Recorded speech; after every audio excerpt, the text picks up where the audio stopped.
ਇਹ ਹਫ਼ਤਾਵਾਰ ਬਾਈਬਲ ਦਾ ਦਰਸੀ ਆਵਾਜ਼ ਪਲੇਨਫੀਲਡ Christian science church independent ਵੱਲੋਂ ਹੈ, ਜਿਹੜਾ ਨਿਊ ਜਰਸੀ ਅਮਰੀਕਾ ਵਿੱਚ ਹੈ। ਹੋਰ ਮਾਲੂਮਾਤ ਲਈ ਤੁਸੀਂ ਸਾਡੀ ਵੈਬਸਾਈਟ ਵੇਖੋ www.plainfieldcs.com। ਇਹ ਸਬਕ 27 ਅਕਤੂਬਰ 2019 ਇਤਵਾਰ ਦੇ ਦਿਨ ਹਫ਼ਤੇ ਦੇ ਅਖੀਰ ਉੱਤੇ ਤੁਹਾਡੇ ਪੜ੍ਹਨ ਲਈ ਤਿਆਰ ਕੀਤਾ ਗਿਆ ਹੈ। ਮਜ਼ਮੂਨ: ਮਰਨ ਦੇ ਬਾਅਦੋਂ ਇਮਤਿਹਾਨ। ਸੁਨਹਿਰੀ ਮਤਨ: ਜ਼ਬੂਰ। ਰੱਬ ਵਰਿਆਂ ਤੋਂ ਮੇਰਾ ਬਾਦਸ਼ਾਹ ਹੈ, ਜਿਹੜਾ ਧਰਤੀ ਉੱਤੇ ਮੁਕਤੀ ਦਿੰਦਾ ਹੈ। ਜਵਾਬੀ ਪੜ੍ਹਾਈ। ਜ਼ਬੂਰ। ਐ ਰੱਬਾ ਮੇਰੀ ਹਿਫਾਜ਼ਤ ਕਰ, ਕਿਉਂ ਜੇ ਮੈਂ ਤੇਰੇ ਵਿੱਚ ਹੀ ਪਨਾਹ ਲੈਂਦਾ ਵਾਂ। ਰੱਬ ਹੀ ਮੇਰੀ ਮਿਰਾਸ ਹੈ ਤੇ ਮੇਰੇ ਪਿਆਲੇ ਦਾ ਹਿੱਸਾ ਹੈ। ਤੂੰ ਮੇਰੇ ਬਖਰੇ ਦਾ ਮੁਹਾਫਿਜ਼ ਹੈ। ਮੈਂ ਰੱਬ ਦੀ ਵਡਿਆਈ ਕਰਾਂਗਾ ਜਿਹਨੇ ਮੈਨੂੰ ਨਸੀਹਤ ਦਿੱਤੀ ਹੈ, ਬਲਕਿ ਮੇਰਾ ਦਿਲ ਰਾਤ ਨੂੰ ਮੇਰੀ ਤਰਬੀਅਤ ਕਰਦਾ ਹੈ। ਮੈਂ ਰੱਬ ਨੂੰ ਹਮੇਸ਼ਾ ਆਪਣੇ ਸਾਹਮਣੇ ਰੱਖਿਆ, ਕਿਉਂ ਜੋ ਮੇਰੇ ਸੱਜੇ ਹੱਥ ਹੈ, ਇਸ ਲਈ ਮੈਨੂੰ ਜੁੰਬਸ਼ ਨਾ ਹੋਵੇਗੀ।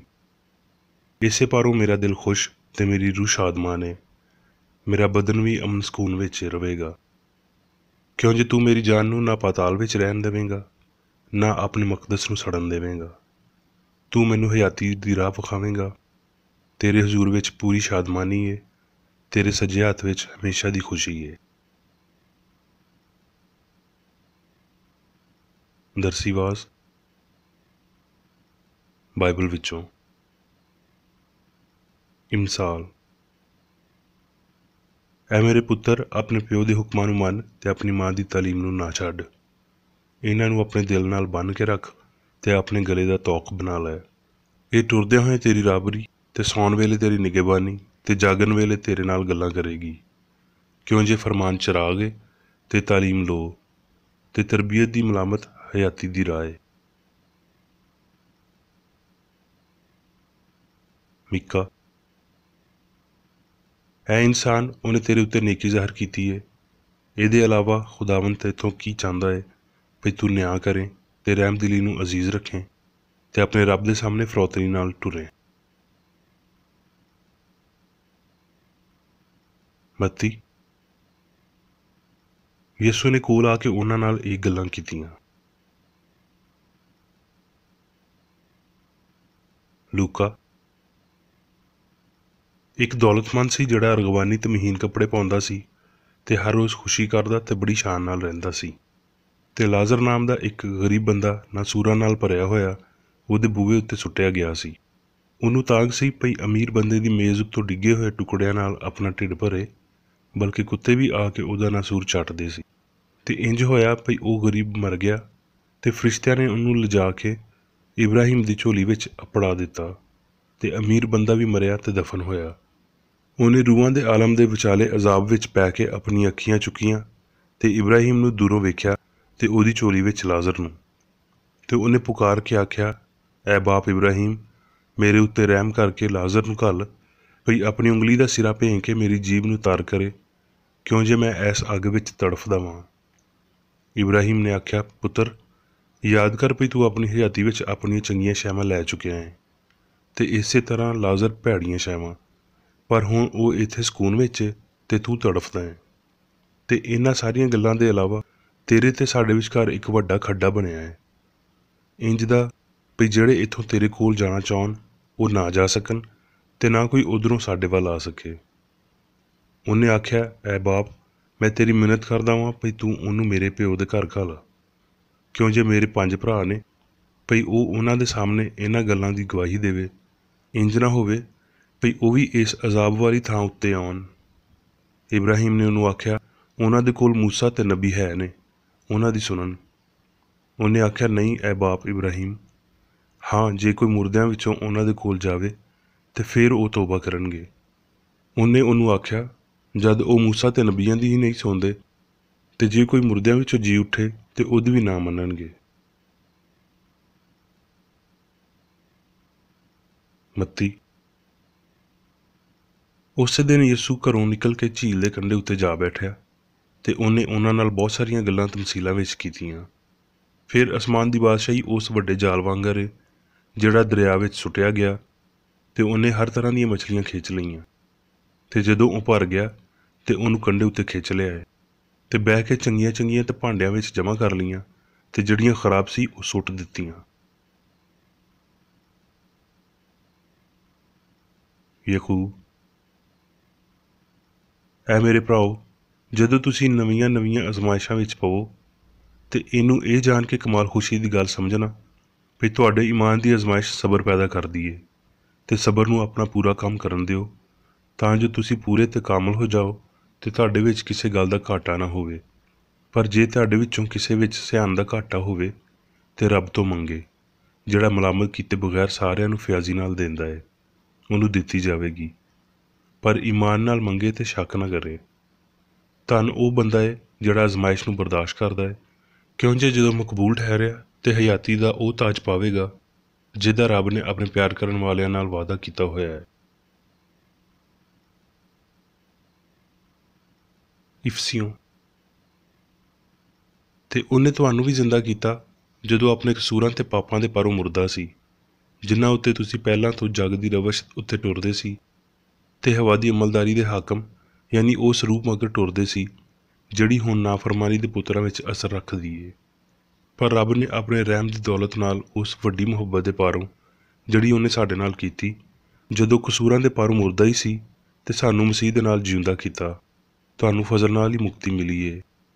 ਤੇ ਮਸੀਹ ਯਿਸੂ ਵਿੱਚ ਸ਼ਾਮਲ ਕਰਕੇ ਸਾਨੂੰ ਉਹਦੇ ਨਾਲ ਜਵਾਇਆ ਤੇ ਅਸਮਾਨ ਦੀਆਂ ਥਾਵਾਂ ਉੱਤੇ ਉਹਦੇ ਨਾਲ ਬਿਠਾਇਆ, ਤਾਂ ਜੋ ਉਹ ਆਪਣੀ ਉਸ ਮਿਹਰਬਾਨੀ ਨਾਲ ਜਿਹੜੀ ਮਸੀਹ ਯਿਸੂ ਵਿੱਚ ਸਾਡੇ ਉੱਤੇ ਆਉਣ ਵਾਲੇ ਜ਼ਮਾਨਿਆਂ ਵਿੱਚ ਆਪਣੇ ਫਜ਼ਲ ਦੀ ਬਹੁਤ ਜ਼ਿਆਦਾ ਦੌਲਤ ਵਿਖਾਵੇ। ਕਿਉਂ ਜੇ ਤੁਹਾਨੂੰ ਈਮਾਨ ਦੇ ਰਾਹੀਂ ਫਜ਼ਲ ਨਾਲ ਹੀ ਮੁਕਤੀ ਮਿਲੀ ਏ, ਤੇ ਇਹ ਤੁਹਾਡੇ ਵੱਲੋਂ ਨਹੀਂ, ਰੱਬ ਦੀ ਦੇਣ ਹੈ, ਤੇ ਨਾ ਕੰਮਾਂ ਦੇ ਪਾਰੋਂ ਏ ਵੀ ਕੋਈ ਫਖਰ ਨਾ ਕਰੇ।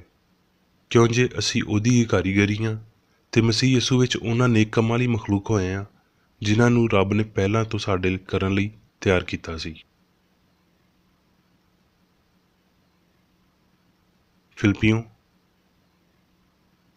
ਐ ਮੇਰੇ ਪਿਆਰੇ, ਜਿਵੇਂ ਤੂੰ ਹਮੇਸ਼ਾ ਤੋਂ ਫਰਮਾਬਰਦਾਰੀ ਕਰਦਾ ਆਇਆ ਹੈ, ਉਸੇ ਤਰ੍ਹਾਂ ਹੁਣ ਵੀ ਨਾ ਸਿਰਫ ਮੇਰੇ ਹੁੰਦਿਆਂ ਬਲਕਿ ਮੇਰੇ ਨਾ ਹੁੰਦਿਆਂ ਉਹਦੇ ਤੋਂ ਵੀ ਬਹੁਤਾ ਡਰਦੇ ਤੇ ਕੰਬਦੇ ਹੋਏ ਆਪਣੀ ਮੁਕਤੀ ਦੇ ਕੰਮ ਕਰਦੇ ਜਾਓ।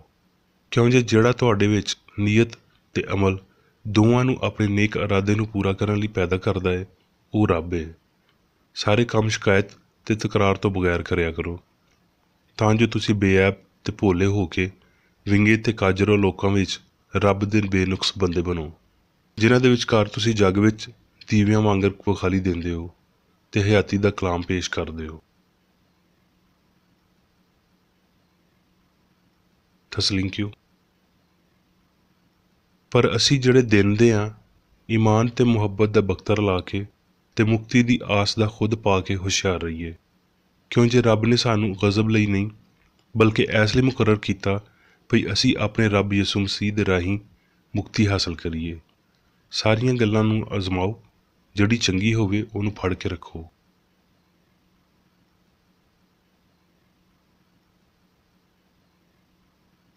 ਹੁਣ ਮੈਂ ਮੇਰੀ ਵਿਕਰ ਏਡੀ ਦੀ ਲਿਖੀ ਹੋਈ ਕ੍ਰਿਸਚਨ ਸਾਇੰਸ ਦੀ ਦਰਸੀ ਕਿਤਾਬ ਸਾਇੰਸ ਤੇ ਸਿਹਤ ਆਇਤਾਂ ਦੀ ਕੁੰਜੀ ਦੇ ਨਾਲ ਵਿੱਚੋਂ ਲਈਆਂ ਹੋਈਆਂ ਲਿਖਾਈਆਂ ਪੜ੍ਹਾਂਗਾ। ਸਾਇੰਸ ਤੇ ਸਿਹਤ। ਹਯਾਤੀ ਹਮੇਸ਼ਾ ਦੀ ਏ, ਸਾਨੂੰ ਇਹ ਲੱਭਣੀ ਚਾਹੀਦੀ ਏ ਤੇ ਇਹਦੇ ਤੋਂ ਇਜ਼ਹਾਰ ਨੂੰ ਸ਼ੁਰੂ ਕਰਨਾ ਚਾਹੀਦਾ ਹੈ। ਹਯਾਤੀ ਤੇ ਚੰਗਿਆਈ ਲਾਫਾਨੀ ਨੇ, ਤੇ ਆਓ ਅਸੀਂ ਵਜੂਦੀਅਤ ਦੇ ਬਾਰੇ ਆਪਣੇ ਖਿਆਲਾਂ ਨੂੰ ਉਮਰ ਤੇ ਖੌਫ ਦੀ ਬਜਾਏ ਪਿਆਰ, ਤਾਜ਼ਗੀ ਤੇ ਲਗਾਤਾਰੀ ਦੇ ਨਾਲ ਬਣਾਈਏ। ਸਵਾਲ, ਕ੍ਰਿਸਚਨ ਸਾਇੰਸ ਨੂੰ ਸਮਝਣ ਵਿੱਚ ਮੈਂ ਕਿਵੇਂ ਤੇਜ਼ੀ ਨਾਲ ਤਰੱਕੀ ਕਰ ਸਕਦਾ ਹਾਂ? ਜਵਾਬ, ਖਤ ਨੂੰ ਪੂਰੀ ਤਰ੍ਹਾਂ ਪੜ੍ਹੋ ਤੇ ਰੂਹ ਨੂੰ ਆਪਣੇ ਅੰਦਰ ਸਮਾ ਲਓ। ਕ੍ਰਿਸਚਨ ਸਾਇੰਸ ਦੇ ਇਲਾਹੀ ਅਸੂਲ ਉੱਤੇ ਅਮਲ ਕਰੋ ਤੇ ਸਾਬਤ ਕਦਮੀ ਦੇ ਨਾਲ ਸਿਆਣ, ਪਿਆਰ ਤੇ ਸੱਚਾਈ ਉੱਤੇ ਕਾਇਮ ਰਹਿੰਦਿਆਂ ਹੋਏ ਰੱਬ ਦੇ ਹੁਕਮਾਂ ਮਗਰ ਟੁਰੋ। ਸਬਰ, ਹਲੀਮੀ, ਪਿਆਰ ਤੇ ਨੇਕ ਕੰਮਾਂ ਵਿੱਚ ਜ਼ਾਹਿਰ ਹੋਣ ਵਾਲੇ ਫਜ਼ਲ ਵਿੱਚ ਤਰੱਕੀ ਕਰਨ ਦੀ ਪੁਰਜੋਸ਼ ਤਾਂਘ ਲਈ ਸਾਨੂੰ ਦੁਆ ਕਰਨ ਦੀ ਲੋੜ ਹੈ। ਤਰੱਕੀ ਤਜਰਬੇ ਨਾਲ ਪੈਦਾ ਹੁੰਦੀ ਏ। ਇਹ ਫਾਨੀ ਇਨਸਾਨ ਦੀ ਮਜ਼ਬੂਤੀ ਏ, ਜਿਹਦੇ ਰਾਹੀਂ ਲਾਫਾਨੀ ਦੀ ਖਾਤਰ ਫਾਨੀ ਬੰਦੇ ਨੂੰ ਛੱਡ ਦਿੱਤਾ ਜਾਂਦਾ ਏ। ਭਾਵੇਂ ਇੱਥੇ ਜਾਂ ਇਹਦੇ ਬਾਅਦ ਤਕਲੀਫਾਂ ਜਾਂ ਸਾਇੰਸ ਨੂੰ ਹਯਾਤੀ ਤੇ ਸਿਆਣ ਦੇ ਬਾਰੇ ਸਾਰੇ ਭਰਮਾਂ ਨੂੰ ਮੁਕਾ ਦੇਣਾ ਚਾਹੀਦਾ ਹੈ ਤੇ ਮਾਦੀ ਸਿਆਣ ਤੇ ਖੁਦੀ ਨੂੰ ਨਵੇਂ ਸਿਰੇ ਤੋਂ ਪੈਦਾ ਕਰਨਾ ਚਾਹੀਦਾ ਹੈ। ਮਾਦੇ ਦੀਆਂ ਨਾਂ ਦੀਆਂ ਲਜ਼ਤਾਂ ਤੇ ਪੀੜਾਂ ਨੇਸਤ ਹੋ ਜਾਂਦੀਆਂ ਨੇ ਤੇ ਉਹਨਾਂ ਨੂੰ ਸੱਚਾਈ ਦੇ ਸ਼ੋਲੇ, ਰੂਹਾਨੀ ਸਿਆਣ ਤੇ ਹਸਤੀ ਦੀ ਅਸਲੀਅਤ ਦੇ ਹੇਠਾਂ ਟੁਰਨਾ ਪਵੇਗਾ। ਫਾਨੀ ਅਕੀਦੇ ਨੂੰ ਪਾਪ ਤੇ ਗਲਤੀ ਤੋਂ ਛੁਟਕਾਰਾ ਪਾਉਣ ਲਈ ਉਹਨਾਂ ਵਿੱਚ ਪਾਏ ਜਾਣ ਵਾਲੇ ਸਕੂਨ ਨੂੰ ਮੁਕਾਉਣਾ ਪਵੇਗਾ। ਛੇਤੀ ਜਾਂ ਦੇਰ ਨਾਲ ਇਹ ਸਿੱਖ ਲਿਆ ਜਾਵੇਗਾ ਤੇ ਉਹ ਤਬਾਹੀ ਦੀਆਂ ਪੀੜਾਂ ਕਦ ਤੀਕਰ ਸਹਿਣਗੇ, ਇਹਦਾ ਇਨਸਾਰ ਗਲਤੀ ਦੀ ਸ਼ਿੱਦਤ ਉੱਤੇ ਹੈ। ਚੰਗਿਆਈ ਵੱਲ ਹਰ ਵੱਧਦਾ ਹੋਇਆ ਕਦਮ ਮਾਦੀਅਤ ਪ੍ਰਸਤੀ ਤੋਂ ਵੱਖ ਹੋਣਾ ਹੈ ਤੇ ਇਹ ਰੱਬ ਯਾਨੀ ਰੂਹ ਵੱਲ ਇੱਕ ਰੁਝਾਨ ਹੈ। ਰੱਬ ਹਯਾਤੀ ਜਾਂ ਜ਼ਹਾਨਤ ਹੈ, ਜਿਹੜਾ ਜਾਨਵਰਾਂ ਤੇ ਇਹਦੇ ਨਾਲ ਨਾਲ ਇਨਸਾਨਾਂ ਦੀ ਵੀ ਪਛਾਣ ਤੇ ਇਨਫਰਾਦੀਅਤ ਨੂੰ ਬਣਾਉਂਦਾ ਹੈ ਤੇ ਬਚਾ ਕੇ ਰੱਖਦਾ ਹੈ। ਰੱਬ ਮੁਤਨਾਹੀ ਨਹੀਂ ਬਣ ਸਕਦਾ ਤੇ ਮਾਦੀ ਹੱਦਾਂ ਵਿੱਚ ਮਹਿਦੂਦ ਨਹੀਂ ਹੋ ਸਕਦਾ। ਰੂਹ ਮਾਦਾ ਨਹੀਂ ਬਣ ਸਕਦੀ ਤੇ ਨਾ ਹੀ ਰੂਹ ਆਪਣੇ ਮੁਖਾਲਫ ਦੇ ਰਾਹੀਂ ਤਰੱਕੀ ਕਰ ਸਕਦੀ ਹੈ। ਉਸ ਬਦਨਾਮ ਮਾਦੀ ਹਯਾਤੀ ਦੀ ਤਫਤੀਸ਼ ਕਰਨ ਨਾਲ ਕੀ ਮਿਲੇਗਾ ਜਿਹੜੀ ਮੁੱਕ ਜਾਂਦੀ ਹੈ, ਬਿਲਕੁਲ ਉਸੇ ਤਰ੍ਹਾਂ ਹੀ ਜਿਵੇਂ ਇਹ ਬੇਨਾਮ ਅਦਮ ਤੋਂ ਸ਼ੁਰੂ ਹੁੰਦੀ ਹੈ। ਹਸਤੀ ਦੇ ਸੱਚੇ ਫਹਿਮ ਤੇ ਇਹਦੀ ਕਾਮਲੀਅਤ ਨੂੰ ਹੁਣ ਜ਼ਾਹਰ ਹੋਣਾ ਚਾਹੀਦਾ ਹੈ ਜਿਵੇਂ ਇਹ ਇਹਦੇ ਬਾਅਦ ਹੋਵੇਗਾ। ਸਮਝ ਤੇ ਆਪਣੇ ਆਪ ਦੀ ਪਾਕੀਜ਼ਗੀ ਤਰੱਕੀ ਦਾ ਸਬੂਤ ਹੈ। ਧੰਨ ਨੇ ਉਹ ਜਿਹੜੇ ਪਾਕ ਦਿਲ ਨੇ, ਕਿਉਂ ਜੇ ਉਹ ਰੱਬ ਨੂੰ ਵੇਖਣਗੇ। ਜਦੋਂ ਤੀਕਰ ਹਮਾਂਗੀ ਤੇ ਇਨਸਾਨ ਦੀ ਲਾਫਾਨੀਅਤ ਬਹੁਤਾ ਵਾਜ਼ਿਹ ਨਹੀਂ ਹੋ ਜਾਂਦੇ, ਉਸ ਵੇਲੇ ਤੀਕਰ ਅਸੀਂ ਰੱਬ ਦਾ ਅਸਲੀ ਤਸੱਵੁਰ ਨਹੀਂ ਪਾ ਸਕਦੇ ਤੇ ਬਦਨ ਉਹਦੀ ਅਕਾਸੀ ਕਰੇਗਾ ਜਿਹੜਾ ਉਹਦੇ ਉੱਤੇ ਹੁਕਮਰਾਨੀ ਕਰੇਗਾ, ਭਾਵੇਂ ਇਹ ਸੱਚਾਈ ਹੋਵੇ ਜਾਂ ਗਲਤੀ, ਸਿਆਣ ਹੋਵੇ ਜਾਂ ਅਕੀਦਾ, ਰੂਹ ਹੋਵੇ ਜਾਂ ਮਾਦਾ। ਇਸ ਲਈ ਉਹਦੇ ਨਾਲ ਮਿਲਿਆ ਰਹਿ ਤੇ ਸਲਾਮਤ ਰਵੇਂਗਾ। ਚਾਲਾਕ, ਸਾਦਾ ਤੇ ਚੁਸਤ ਰਹੋ। ਜਿਹੜੀ ਰਾਹ ਐਸ ਫਹਿਮ ਵੱਲ ਲੈ ਜਾਂਦੀ ਏ ਭਈ ਕੱਲਾ ਰੱਬ ਹੀ ਹਯਾਤੀ ਏ, ਉਹ ਰਾਹ ਸਿੱਧੀ ਤੇ ਸੌੜੀ ਏ। ਇਹ ਬਦਨ ਦੇ ਨਾਲ ਇੱਕ ਲੜਾਈ ਏ ਜਿਹਦੇ ਵਿੱਚ ਪਾਪ, ਬਿਮਾਰੀ ਤੇ ਮੌਤ ਉੱਤੇ ਸਾਨੂੰ ਫਤਹ ਪਾਉਣੀ ਚਾਹੀਦੀ ਏ, ਭਾਵੇਂ ਇੱਥੇ ਜਾਂ ਇਹਦੇ ਤੋਂ ਬਾਅਦ, ਯਕੀਨਨ ਇਸ ਤੋਂ ਪਹਿਲਾਂ ਭਈ ਅਸੀਂ ਰੂਹ ਦੇ ਮਕਸਦ ਜਾਂ ਰੱਬ ਵਿੱਚ ਹਯਾਤੀ ਹਾਸਲ ਕਰਨ ਤੀਕਰ ਅੱਪੜ ਸਕੀਏ। ਹਸਤੀ, ਪਾਕਬਾਜ਼ੀ, ਹਮਾਂਗੀ ਤੇ ਲਾਫਾਨੀਅਤ ਏ। ਇਹ ਪਹਿਲੇ ਤੋਂ ਹੀ ਸਾਬਤ ਹੋ ਗਿਆ ਹੈ ਭਈ ਇਹਦਾ ਇਲਮ, ਹਾਲਾਂਕਿ ਮਾਮੂਲੀ ਦਰਜੇ ਉੱਤੇ ਵੀ, ਇਨਸਾਨਾਂ ਦੇ ਬਦਨੀ ਤੇ ਇਖਲਾਕੀ ਮਿਆਰ ਨੂੰ ਉੱਚਾ ਕਰੇਗਾ, ਉਮਰ ਦੀ ਲੰਬਾਈ ਵਧਾਵੇਗਾ, ਕਿਰਦਾਰ ਨੂੰ ਪਾਕ ਤੇ ਉੱਚਾ ਕਰੇਗਾ। ਇਸ ਲਈ ਤਰੱਕੀ ਸਾਰੀ ਗਲਤੀ ਨੂੰ ਤਬਾਹ ਕਰੇਗੀ ਤੇ ਲਾਫਾਨੀਅਤ ਨੂੰ ਲੋਹ ਵਿੱਚ ਲਿਆਵੇਗੀ। ਆਪਣੀ ਮੁਕਤੀ ਲਈ ਕੋਸ਼ਿਸ਼ ਕਰੋ। ਇਹ ਹਯਾਤੀ ਤੇ ਪਿਆਰ ਦੀ ਮੰਗ ਹੈ, ਕਿਉਂ ਜੇ ਇੱਥੇ ਤੀਕਰ ਪਹੁੰਚਣ ਲਈ ਰੱਬ ਤੁਹਾਡੇ ਨਾਲ ਕੰਮ ਕਰਦਾ ਹੈ। ਤੁਸੀਂ ਕਾਇਮ ਰਹੋ ਜਦੋਂ ਤੀਕਰ ਮੈਂ ਨਾ ਆਵਾਂ। ਆਪਣੇ ਅਜਰ ਦੀ ਉਡੀਕ ਕਰੋ ਤੇ ਨੇਕ ਕੰਮ ਕਰਨ ਵਿੱਚ ਹਿੰਮਤ ਨਾ ਹਾਰੋ। ਜੇ ਤੁਹਾਡੀਆਂ ਕੋਸ਼ਿਸ਼ਾਂ ਖੌਫ ਤੇ ਹਰਾਸ ਵਿੱਚ ਘਿਰੀਆਂ ਨੇ ਤੇ ਤੁਹਾਨੂੰ ਇਸ ਵੇਲੇ ਵੀ ਕੋਈ ਅਜਰ ਨਹੀਂ ਮਿਲ ਰਿਹਾ, ਪਰਤ ਕੇ ਗਲਤੀ ਵੱਲ ਨਾ ਜਾਓ ਤੇ ਨਾ ਹੀ ਇਸ ਦੌੜ ਵਿੱਚ ਸੁਸਤ ਹੋ ਜਾਓ। ਜਦੋਂ ਜੰਗ ਦਾ ਧੂੰਆਂ ਛੱਟ ਜਾਂਦਾ ਹੈ, ਤੁਸੀਂ ਉਸ ਚੰਗਿਆਈ ਨੂੰ ਜਾਣ ਜਾਓਗੇ ਜਿਹੜੀ ਤੁਸੀਂ ਕੀਤੀ ਹੈ ਤੇ ਤੁਹਾਡੇ ਹੱਕ ਦੇ ਮੁਤਾਬਕ ਤੁਹਾਨੂੰ ਮਿਲੇਗਾ। ਰੱਬ ਸਾਨੂੰ ਅਜ਼ਮਾਇਸ਼ ਵਿੱਚੋਂ ਕੱਢਣ ਲਈ ਜਲਦਬਾਜ਼ ਨਹੀਂ ਹੈ, ਕਿਉਂ ਜੇ ਪਿਆਰ ਦਾ ਮਤਲਬ ਹੈ ਭਈ ਤੁਹਾਨੂੰ ਅਜ਼ਮਾਇਆ ਤੇ ਪਾਕ ਕੀਤਾ ਜਾਵੇ। ਗਲਤੀ ਤੋਂ ਅਖੀਰੀ ਰਿਹਾਈ, ਜਿਹਦੇ ਹੇਠਾਂ ਰਹਿੰਦਿਆਂ ਹੋਏ ਅਸੀਂ ਲਾਫਾਨੀਅਤ, ਬੇਇੰਤਹਾ ਆਜ਼ਾਦੀ, ਬੇਗੁਨਾਹ ਸਿਆਣ ਵਿੱਚ ਖੁਸ਼ ਹੁੰਦਿਆਂ ਹੋਏ ਫੁੱਲਾਂ ਨਾਲ ਸਜੀ ਹੋਈ ਰਾਹ ਵਿੱਚੋਂ ਲੰਘ ਕੇ ਨਹੀਂ ਮਿਲਦੀ, ਨਾ ਕਿਸੇ ਦੇ ਈਮਾਨ ਦੇ ਬਗੈਰ ਕਿਸੇ ਹੋਰ ਦੀ ਮੁਤਬਾਦਲ ਕੋਸ਼ਿਸ਼ ਨਾਲ ਸਾਹਮਣੇ ਆਉਂਦੀ ਹੈ। ਇਨਸਾਫ ਲਈ ਪਾਪੀ ਨੂੰ ਇਸਲਾਹ ਦੀ ਲੋੜ ਹੈ। ਰਹਿਮ ਬਸ ਉਦੋਂ ਹੀ ਕਰਜ਼ ਦਿੰਦਾ ਹੈ ਜਦੋਂ ਇਨਸਾਫ ਤਸਦੀਕ ਕਰਦਾ ਹੈ। ਇਹ ਮੰਨਣਾ ਪਾਪ ਹੈ ਭਈ ਕੋਈ ਸ਼ੈ ਕਾਦਰ ਮੁਤਲਕ ਤੇ ਅਬਦੀ ਹਯਾਤੀ ਨੂੰ ਨੀਵਾਂ ਕਰ ਸਕਦੀ ਹੈ ਤੇ ਇਹ ਸਮਝਦਿਆਂ ਹੋਏ ਭਈ ਮੌਤ ਨਹੀਂ ਹੈ ਤੇ ਇਹਦੇ ਨਾਲ ਨਾਲ ਰੂਹ ਦੇ ਫਜ਼ਲਾਂ ਨੂੰ ਸਮਝਣਾ ਹਯਾਤੀ ਵਿੱਚ ਲੋੜ ਲਿਆਉਂਦਾ ਹੈ। ਫਿਰ ਵੀ ਸਾਨੂੰ ਇਖਤਿਆਰ ਦੇ ਸਾਦਾ ਇਜ਼ਹਾਰ ਦੇ ਨਾਲ ਸ਼ੁਰੂਆਤ ਕਰਨੀ ਚਾਹੀਦੀ ਹੈ ਤੇ ਜਿੰਨੀ ਛੇਤੀ ਅਸੀਂ ਇਹ ਸ਼ੁਰੂ ਕਰਾਂਗੇ ਓਨਾ ਹੀ ਚੰਗਾ ਹੈ। ਅਖੀਰੀ ਇਜ਼ਹਾਰ ਉਹਦੇ ਪੂਰਾ ਹੋਣ ਵਿੱਚ ਥੋੜ੍ਹਾ ਵੇਲਾ ਲੈਂਦਾ ਹੈ। ਟੁਰਦਿਆਂ ਹੋਏ ਸਾਨੂੰ ਅੱਖ ਤੋਂ ਹਦਾਇਤ ਮਿਲਦੀ ਹੈ ਅਸੀਂ ਆਪਣੇ ਪੈਰਾਂ ਦੇ ਸਾਹਮਣੇ ਵੇਖਦੇ ਹਾਂ, ਤੇ ਜੇ ਅਸੀਂ ਸਿਆਣੇ ਹੋਈਏ ਤੇ ਅਸੀਂ ਰੂਹਾਨੀ ਤਰੱਕੀ ਦੀ ਰਾਹ ਵਿੱਚ ਇੱਕ ਪੈਰ ਅੱਗਾ ਨੂੰ ਵੇਖਦੇ ਹਾਂ। ਆਲਮਗੀਰ ਮੁਕਤੀ ਤਰੱਕੀ ਤੇ ਇਮਤਿਹਾਨ ਉੱਤੇ ਮਰਕੂਜ਼ ਹੈ, ਤੇ ਇਹਨਾਂ ਦੇ ਬਗੈਰ ਹਾਸਲ ਕਰਨੀ ਨਾਮੁਮਕਿਨ ਹੈ। ਅਸਮਾਨ ਕੋਈ ਥਾਂ ਨਹੀਂ ਹੈ, ਬਲਕਿ ਸਿਆਣ ਦੀ ਇਲਾਹੀ ਹਾਲਤ ਹੈ, ਜਿਹਦੇ ਵਿੱਚ ਸਿਆਣ ਦੇ ਸਾਰੇ ਜ਼ਹੂਰ ਹਮ ਆਹੰਗ ਤੇ ਫਾਨੀ ਹੁੰਦੇ ਨੇ। ਕਿਉਂ ਜੇ ਉੱਥੇ ਪਾਪ ਨਹੀਂ ਹੈ ਤੇ ਇਨਸਾਨ ਉੱਥੇ ਆਪਣੀ ਰਾਸਤਬਾਜ਼ੀ ਦੇ ਨਾਲ ਨਹੀਂ, ਰੱਬ ਦੀ ਸੋਚ ਦੀ ਮਲਕੀਅਤ ਵਿੱਚ ਪਾਇਆ ਜਾਂਦਾ ਹੈ, ਜਿਵੇਂ ਭਈ ਕਲਾਮ ਇਹ ਦੱਸਦਾ ਹੈ। ਇੱਥੇ ਤੇ ਆਖਰਤ ਵਿੱਚ ਮੌਤ ਦੇ ਸੁਪਨੇ ਦੀ ਕਿਆਦਤ ਸਿਆਣ ਕਰਦੀ ਏ। ਆਪਣੇ ਆਪ ਦੇ ਮਾਦੀ ਇਜ਼ਹਾਰ ਤੋਂ ਸੋਚ ਮੈਂ ਮੁਰਦਾ ਵਾਂ ਪੈਦਾ ਹੁੰਦੀ ਏ, ਤਾਂ ਜੋ ਸੱਚਾਈ ਦੇ ਐਸ ਚੰਕਣ ਵਾਲੇ ਲਫ਼ਜ਼ ਨੂੰ ਫੜ ਸਕੇ। ਕੋਈ ਮੌਤ, ਬੇਅਮਲੀ, ਬਿਮਾਰੀ ਵਾਲਾ ਅਮਲ, ਰੱਦ ਅਮਲ ਤੇ ਨਾ ਹੀ ਸ਼ਦੀਦ ਅਮਲ ਹੈ। ਹਯਾਤੀ ਅਸਲੀ ਏ ਤੇ ਮੌਤ ਵਹਿਮ ਏ। ਯਸੂ ਦੀ ਰਾਹ ਵਿੱਚ ਰੂਹ ਦੀਆਂ ਅਸਲੀਅਤਾਂ ਦਾ ਇੱਕ ਇਜ਼ਹਾਰ ਮਾਦੀ ਸਿਆਣ ਦੇ ਹਨੇਰ ਇਦਰਾਕ ਵਿੱਚ ਹਮਾਹੰਗੀ ਤੇ ਲਾਫਾਨੀਤ ਨੂੰ ਹੱਲ ਕਰਦਾ ਹੈ। ਜਦੋਂ ਇੱਥੇ ਤੇ ਇਹਦੇ ਬਾਅਦ ਮਾਦੇ ਵਿੱਚ ਹਯਾਤੀ ਦਾ ਅਕੀਦਾ ਘਟ ਜਾਂਦਾ ਹੈ, ਤੇ ਉਹ ਗਲਤੀ ਜਿਹੜੀ ਈਮਾਨ ਨੂੰ ਜਕੜ ਕੇ ਰੱਖਦੀ ਏ ਉਹ ਈਮਾਨ ਦੇ ਨਾਲ ਹੀ ਘੁਲ ਜਾਂਦੀ ਏ ਤੇ ਦੁਬਾਰਾ ਪੁਰਾਣੀ ਹਾਲਤ ਵਿੱਚ ਪਰਤ ਕੇ ਕਦੀ ਨਹੀਂ ਆਉਂਦੀ। ਰੱਬ ਇਨਸਾਨ ਦਾ ਇਲਾਹੀ ਅਸੂਲ ਤੇ ਰੱਬ ਦੀ ਛਬੀ ਉੱਤੇ ਬਣਿਆ ਇਨਸਾਨ ਗੈਰ ਮੁਨਫਿਕ, ਹਮ ਆਹੰਗ ਤੇ ਅਬਦੀ ਨੇ। ਹਸਤੀ ਦੀ ਸਾਇੰਸ ਕਾਮਲੀਅਤ ਦੇ ਅਸੂਲ ਨੂੰ ਸਜਾਉਂਦੀ ਏ ਤੇ ਲਾਫਾਨੀਤ ਨੂੰ ਲੋਭ ਵਿੱਚ ਲਿਆਉਂਦੀ ਏ। ਇਲਾਹੀ ਸਾਇੰਸ ਦੀ ਤਰਬੀਅਤ ਵਿੱਚ ਰੱਬ ਤੇ ਇਨਸਾਨ ਇਕੱਠੇ ਰਹਿੰਦੇ ਨੇ ਤੇ ਅਬਦੀ ਹੁੰਦੇ ਨੇ।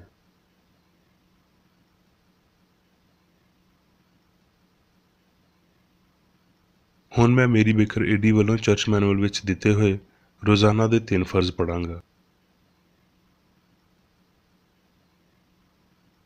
ਰੋਜ਼ਾਨਾ ਦੀ ਦੁਆ।